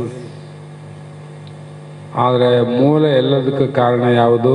ವಿದ್ಯುತ್ ಒಂದೇ. ಅದ ಒಂದೇ ವಿದ್ಯುತ್. ಅದರಂತೆ ಇಲ್ಲಿಯೂ ಕೂಡ ಹೇಗೆ ಕಣ್ಣು, ಮೂಗು, ಕಾಲು, ಕೈ, ಮನೋಬುದ್ಧಿಗಳು ಕೆಲಸ ಮಾಡುತ್ತವೆ. ಕೆಲಸ ಮಾಡ್ತವೆಲ್ಲವು. ಆಧಾರ ಯಾವುದು? ವಿದ್ಯುತ್. ಅದರಂತೆ ಅವುಗಳನ್ನು ನಾನು ನೋಡುತ್ತೇನೆ. ಆ ಕೆಲಸ ಮಾಡೋವೆಲ್ಲ ನಾನು ನೋಡ್ತಾನೇ ಇಲ್ಲ. ಏನು ಅವು ನನ್ನ ನೋಡ್ತಾವ? ನಾನೇ ಅವುಗಳೆಲ್ಲವನ್ನು ನೋಡ್ತೇನೆ. ಹಾಗಾಗಿ ನಾನು ಮೂಗಿನಿಂದ ಮೂಸಿ ನೋಡುವುದು, ಕೈಯಿಂದ ಕೊಡುವುದು, ಇವೆಲ್ಲವೂ ಕೂಡ ಮನ ಬುದ್ಧಿಯಿಂದ ನಿಶ್ಚಯವಾಗಿ ಪ್ರತಿ ಇಂದ್ರಿಯದೊಡನೆಯೂ ನಾನು ಸೇರಿದಾಗಲೇ ಆ ಇಂದ್ರಿಯ ಕೆಲಸ ಮಾಡ್ತದೆ. ಕುದಿ ಬಾಳದ ಫ್ಯಾನ್ ಗಾಳಿ ಬರಲ್ಲ ಅಂತಂದ್ರೆ ಲೈಟ್ ಹಾಕ್ಬೇಕು, ಬಟನ್ ಹಾಕ್ಬೇಕಿಲ್ಲ. ಆ ವಿದ್ಯುತ್ತು ಅಲ್ಲಿ ಕೂಡಿದಾಗ ತಿರುಗ್ತದ. ಸ್ವಲ್ಪ ಹೊತ್ತು ಬಂದ್ ಮಾಡ್ರಿ, ನಿಂತೋಗ. ಬೇಕಾದಿರಲಿ, ಯಾವುದೇ ಒಂದಿರಲಿ ವಸ್ತು, ಗ್ರೈಂಡರ್ ಇರಲಿ, ಮಿಕ್ಸರ್ ಇರಲಿ, ಅದಕ್ಕೆ ವಿದ್ಯುತ್ ಸಂಪರ್ಕ ಆದಾಗ ಅವು ತಮ್ಮ ಕಾರ್ಯ ಮಾಡ್ತಾವ. ಇಲ್ಲೊಂದು ಸಾಧ್ಯನೇ ಇಲ್ಲ. ಅದಂತೆ ನಮ್ಮ ಇಂದ್ರಿಯಾದಿಗಳು ಕೂಡ ಅರ್ಜುನ ಕೆಲಸ ಮಾಡ್ತಾವಂದ್ರೆ ಇದು ಸಂಪರ್ಕದಾಗ ಇದ್ದಾಗ ಮಾಡ್ತಾವ. ಸಂಪರ್ಕ ಇಲ್ಲ ಅಂದ್ರೆ ಯಾವ ಮಾಡೋದಿಲ್ಲ. ಹಾಗಾಗಿ ಇಲ್ಲಿ ಬ್ರಹ್ಮದ ಸ್ವಭಾವ ಅಂತ ಹೇಳಿದ್ರು. ಇದು ವಿದ್ಯುತ್ತಿನ ಸ್ವಭಾವ. ಹೌದಲ್ಲ? ಫ್ಯಾನಿನ ಸ್ವಭಾವ ಅಲ್ಲ, ವಿದ್ಯುತ್ತಿನ ಸ್ವಭಾವ. ನೀವು ಇಷ್ಟು ಮಂದಿ ಇಲ್ಲಿ ಇದ್ದೀರಂತೆ ಕರಿ, ಕೋಪ ಬರ್ತದೋ ಇಲ್ಲ? ನಮ್ಗೆ ಸಿಟ್ಟು ಬರ್ತದ. ಬಂದಾಗ ಸಾಯಂಕಾಲದ ಹೊತ್ತಿಗೆ ಸಾಯಲು ಯಾರು ಸಿದ್ಧರಾಗಿದ್ದೀರಿ? ಕೈಗಳನ್ನು ಎತ್ತಿರಿ. ಕೋಪ ಬರ್ತದಿಲ್ಲ ಅಂದ್ರೆ ಎಲ್ಲರ ಕೈ ಎತ್ತಿರ ಬರ್ತದಂತ. ಸಾಯಂಕಾಲದ ಒಳಗೆ ಯಾರು ಸಾಯಕ ಸಿದ್ಧರಾಗಿರಿ, ಕೈಗಳನ್ನು ಎತ್ತಿರಿ ಅಂದ್ರೆ ಯಾರಿಗೂ ಇಷ್ಟ ಇಲ್ಲ.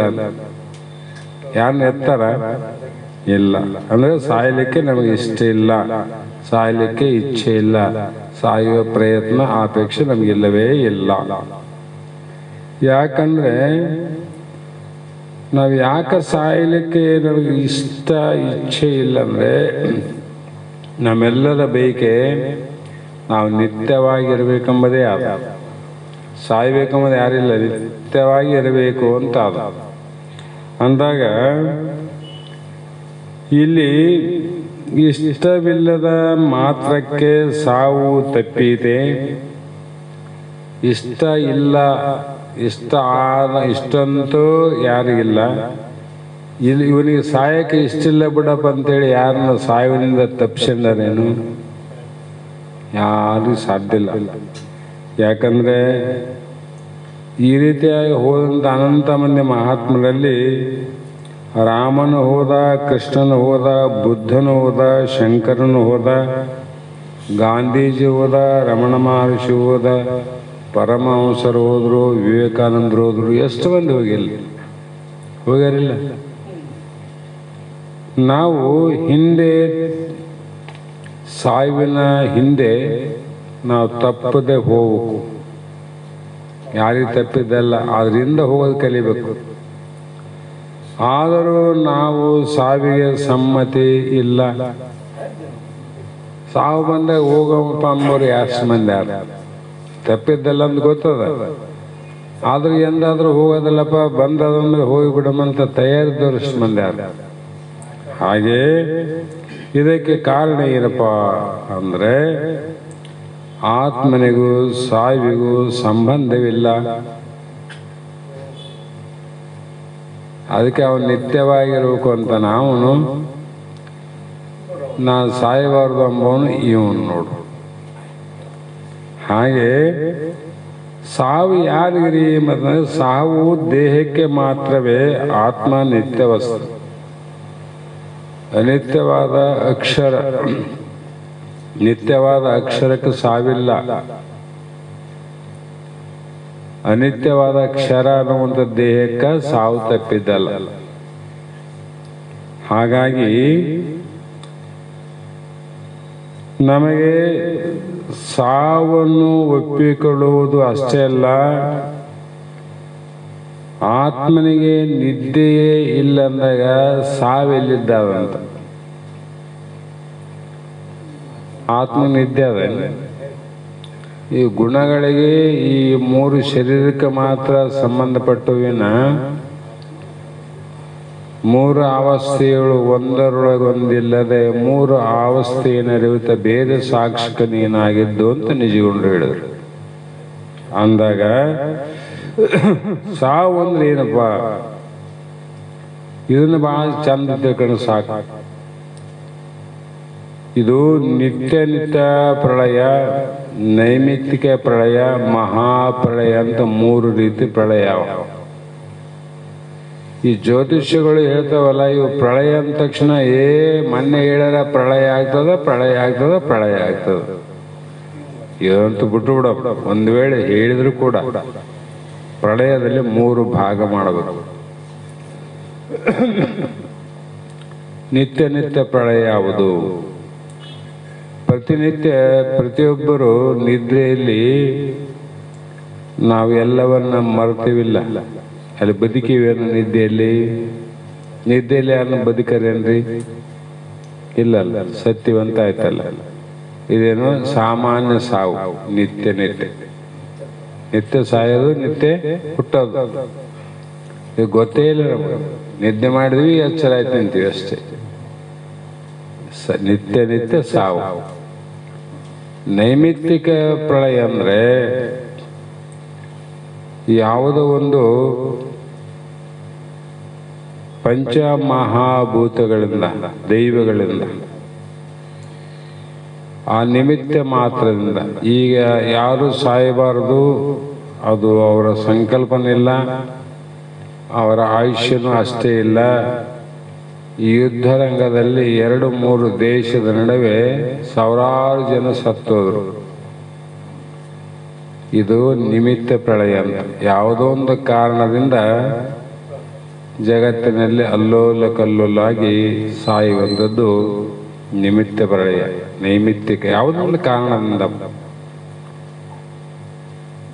ಮಹಾಪ್ರಳಯ ಅಂದ್ರೆ ಈ ಜಗತ್ತು ಯಾವಾಗ ಈ ಕಲಿಯುಗ ಮುಗಿತದ ಆವಾಗ ಸರ್ವವು ಗಾಢವಾದ ನಿದ್ರೆ, ಮಹಾನಿದ್ರೆ ಅಂತ.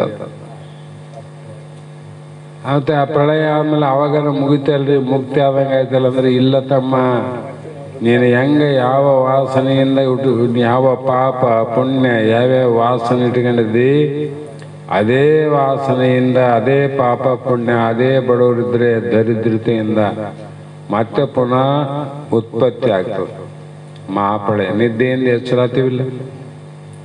ಅದಂಗ ಇಲ್ಲಿ ನಾವು ಮರಣಕಾಲ ಅಂದಾಗ ಇದು ಮಹಾಪ್ರಳಯ ಅಂತ ಆಚೆವು. ಮಹಾಪ್ರಳಯ ಅಂತೂ ನನಗಿಲ್ಲ, ನಿಮಿತ್ತ ಮಾತ್ರ. ನೈಮಿತ್ತಿಕೆ. ಆಯುಷ್ಯ ಮುಗಿತು, ಇದು ಹೋಯ್ತು. ಅದು ಗಾಢವಾದ ನಿದ್ದೆ ಅಂತ. ಭಾಳ ದಿನ ನಿದ್ದೆಯಲ್ಲಿ ಮಕ್ಕಳಾಗಂತ ಅಷ್ಟೆ. ಇಲ್ಲಿ ನಿದ್ದೆ ಮಾಡಿ ಹೆಂಗೆ ಎಚ್ಚರಾತಿದ್ದಿ, ಅಲ್ಲಿ ಸತ್ತ ಮೇಲೆ ಮತ್ತೆ ಹುಡುಕ್ತಿದ್ದಿ. ಇಲ್ಲಿ ನಿದ್ದೆ ಮಾಡಿದ್ರೆ ಸತ್ತೋಗಿ ನಾವು ಮತ್ತೆ ಎಚ್ಚರಾದ ಹುಟ್ಟಿವಿಲ್ಲ. ಅಲ್ಲಿ ಸಾಯ್ತಿದ್ದಿ, ಮತ್ತೆ ಹುಡ್ತಿದ್ದಿ. ಮತ್ತೆ ಯಾಕೆ ಅನ್ಸುತ್ತಿದ್ದೆ ಅಂತ ಆ ಕಡೆ ಓದ್ತಿದ್ದಿ. ಸತ್ಯನ ಸಾಯ್ಗಂದ್ರೆ ಇನ್ನ ಏನಾದರೂ ಅಜ್ಞಾನಿಗಳು ವಿಚಾರ ಮಾಡ್ಬೋದು. ಮತ್ತೆ ಹುಟ್ಟಿ ಬರೋರೆ. ಜ್ಞಾನಿಗಳನ್ನು ಬಿಟ್ರೆ ಎಲ್ಲರೂ ಹುಟ್ಟಿ ಬರೋರು ಜಗತ್ತಿನಲ್ಲಿ. ಅದಕ್ಕಾಗಿ ಸಾವು ದೇಹಕ್ಕೆ ಹೊರತು ಆತ್ಮನಿಗಲ್ಲ ಅಂತ. ನಾವು ಆತ್ಮಸ್ವರೂಪರು. ನಮಗೆ ಮರಣದ ಅನುಭವವು ಯಾವಾಗಲೂ ಇಲ್ಲ. ಮರಣದ ಅನುಭವ ಆಗಿದೆ ನಿನಗೆ? ಯಾರ ಆಗ್ಯದ ಅಂತೇಳಿ ನಂತ ಒಬ್ಬನು ಸ್ವರ್ಗಲೋಕ ನೋಡಿ ಬಂದೇನು ಅಂತ ಕೇಳಿದ್ರೆ ಏನ್ ನೋಡಿ ನನ್ನಂತ. ಅಲ್ಲೋ ತಮ್ಮ, ಸತ್ತ ಮೇಲೆ ಸ್ವರ್ಗ ಸಿಗ್ತದ, ಮತ್ತೆ ಸತ್ತ ಅನುಭವ ಆದೇ ನಿನಗಂದ್ರೆ ಇಲ್ಲ ಅಂತ. ಸತ್ತದ ಅನುಭವ ಇಲ್ಲಿ, ಸ್ವರ್ಗ ನೋಡಿ ನನ್ನಂತ. ಅದಂಗ ಮರಣ ಭಯ ಯಾಕೆ ನಮಗೆ ಇಲ್ಲ ಅಂದ್ರೆ, ಮರಣದ ಅನುಭವ ಯಾರಿಗಿಲ್ಲ ನೋಡ್ರಿ. ಹೆಂಗೆ ಸಾಯ್ತೇ ಬಂದ್ರೆ ಯಾರು ಹೇಳ್ತಾರೆ ಅನುಭವ? ಯಾಕೆ ನೀವು ಸಾಯವರೆಲ್ಲ ಅದಕ್ಕೆ ಸತ್ರ ಅನುಭವ ಇರ್ತಿತ್ತು. ಸತ್ರ ಮಾತ್ರ ಅದರ ಅನುಭವ ನಿಂದಿರ್ತತ್ತ. ಸಾಯುವಿನ ಅನುಭವ ನಮ್ಗೆ ಯಾರಿಗೆ ಇಲ್ಲ ಅಂದ್ರೆ ನಾವ್ಯಾರು ಸಾಯೋರೆಲ್ಲ ಅಂತ ಇಲ್ಲಿ ಹೇಳ್ತಾರೆ ಇಲ್ಲಿ ಶಾಸ್ತ್ರ. ಹಾಗಾಗಿ ನಮಗೆ ಆತ್ಮನ ಅಮರ ಧರ್ಮವನು ಮಾನವನು ದೇಹದ ಮೇಲೆ ಆರೋಪ ಮಾಡಿದ ನೋಡು. ನಾವು ದೇಹದ ಮೇಲೆ ಆರೋಪ ಮಾಡ್ಕೊಂಡಿವಿ. ಯಾಕಂದ್ರೆ ಅಮರ ಧರ್ಮ ಆತ್ಮನ ಧರ್ಮವನ್ನ ದೇಹದ ಮೇಲೆ ಮಾಡೀವಿ, ದೇಹ ಧರ್ಮವನ್ನ ಆತ್ಮನಲ್ಲಿ ಮಾಡೀವಿ. ಅದಕ್ಕಾಗಿ ನಮಗೆ ಇಷ್ಟು ದುಃಖ ಆಗ್ಯಾವ. ದೇಹ ನಾವಂತ ತಿಳ್ಕೊಂಡದಕ್ಕಾಗಿ ನನಗೆ ಮರಣ ಅಂತ ತಿಳ್ಕೊಂಡಿ. ಆತ್ಮನೇ ನಾನಂತ ನೀ ತಿಳ್ಕೊಂಡು ಆರೋಪವನ್ನು ದೇಹದ ಮೇಲೆ ಮಾಡದೇ ಇದ್ರೆ ನೀನು ದುಃಖ ಆಗ್ತಿದ್ದಿಲ್ಲ. ಹಾಗಾಗಿ ಆತ್ಮನ ದೇಹದ ಮೇಲೆ ಆರೋಪಿಸಿ ಬೇಸಿಗೆಯಲ್ಲಿ ಹೊಸ ಹರಿವೆಯಲ್ಲಿ ನೀರನ್ನು ತುಂಬುತ್ತೇವೆ.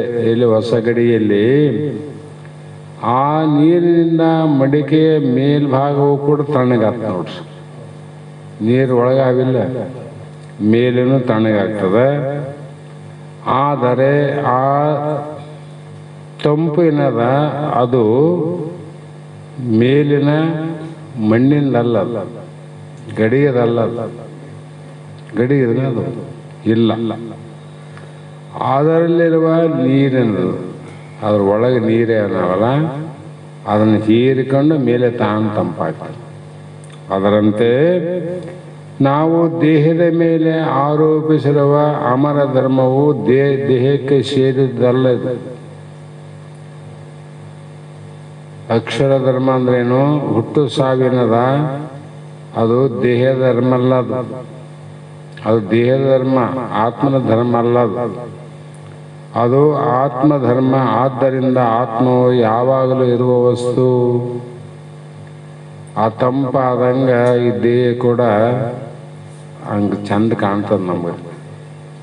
ಹಾಗೆ ನಮ್ಮ ಸ್ವರೂಪವು ನಿತ್ಯ, ಯಾವಾಗಲೂ ಇರುವ ವಸ್ತು, ಯಾವಾಗಲೂ ಇರುವುದು ಎಂಬುದಕ್ಕೆ ವೇದಾಂತ ಪರಿಭಾಷೆಯಲ್ಲಿ ಏನಿದ್ರು ಸತ್ ಅಂದ್ರು. ಮೊದಲನೇ ಲಕ್ಷಣ ಸತ್. ಎಲ್ಲದಕ್ಕೂ ಆಧಾರ ತಾನಾಗಿದ್ದು ಬಾಧೆ ಒಂದಿದೆ, ಯಾವುದು ಇದೆಯೋ ಅದು ಸತ್ಯ ಅಂತ ನಿಜಗೊಂಡ್ರು ಅದಕ್ಕೆ ವ್ಯಾಖ್ಯಾನ ಮಾಡಿದ್ರು. ಎಲ್ಲದಕ್ಕೆ ತಾನೇ ಆಧಾರ ಇರಬೇಕು, ಅದಕ್ಕೆ ಏನು ನಾಶ ಇರಬಾರ್ದು, ಅದು ಯಾವಾಗಲೂ ಇರುವಂಥ ಸತ್ಯವಾದ ವಸ್ತು ಅಂತ ಹೇಳ್ತಾ ಬಂದರು. ಇಲ್ಲಿಗೆ ಸಮಯ ಆಗ್ಯದ. ಇವತ್ತಿನ ಶಾಸ್ತ್ರದ ವಾಕ್ಪುಷ್ಪಗಳನ್ನು ಗುರುಪಾದಕ್ಕೆ ಸಮರ್ಪಿಸಿ ನಾವು ನೀವು ಧನ್ಯರಾಗೋಣ ಅನ್ನುವ ಮಾತನ್ನು ಹೇಳ್ತಾ ಈಗ ಮಂಗಲವನ್ನು ಪ್ರಾರಂಭ ಮಾಡಿರಿ. ಹಾರತಿ ಸ್ಮರಿಸುತ್ತ ಬೆಳಗಿರಿ ಗುರು ರಾಜನಿಗೆ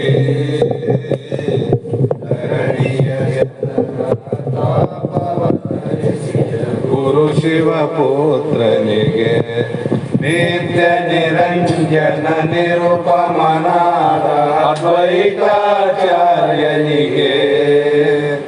ಸಾತ್ವಸ್ವಂ ಸದ್ವಿಕೀಲ ತಿಳುವಿ ಸತ್ಯ ಆನಂದನಿಗೆ ಗರಗದ ಶ್ರೀ ಗುರು ಮಡಿವಾಳೇಶನ ವರದಿಂ ಜನಿಸಿದಗೆ ಪರಮ ಸದ್ಗುರು ಶ್ರೀ ಸಿದ್ಧರೂಢರ ಕರುಣೆಯ ಕಂದನಿಗೆ ವರ ನಿಜ ಗುಣ ವಿರಚಿತ ಶಾಸ್ತ್ರದ ಗುರುತನು ತಿಳುಪಿದಗೆ ಮೆರೆಯುವವು ಬಳ್ಳಿ ಶಾಂತಾಶ್ರಮದೊಳು ಅರುಷದಿ ವಾಸಿಪಗೆ ಅರವಿನ ಆರತಿ ಸ್ಮರಿಸುತ್ತ ಬೆಳಗ್ಗೆ ವರ ಗುರು ರಾಜನಿಗೆ ಧರಣಿಯ ಜನರ ತಾಪವಾರಿಸಿದ ಗುರು ಶಿವ ಪುತ್ರನಿಗೆ ಹರ ಓಂ ಚೈತನ್ಯಂ ಶಾಶ್ವತಂ ಶಾಂತಂ